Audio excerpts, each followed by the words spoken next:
sul sole spunta sa luna. Altri tenores seguono il solco tracciato dai maestri, come quelli di Abba Lucente o il gruppo che porta il nome dell'antropologo Mialino Pira.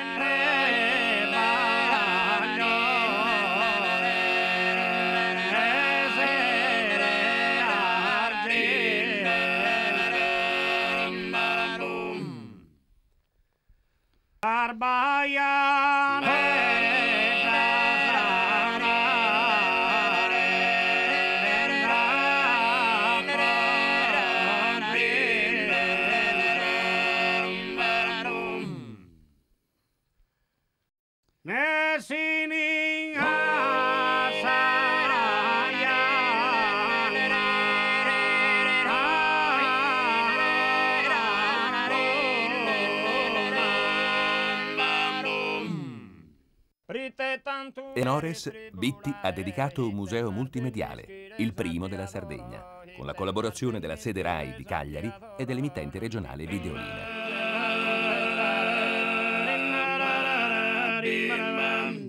Bim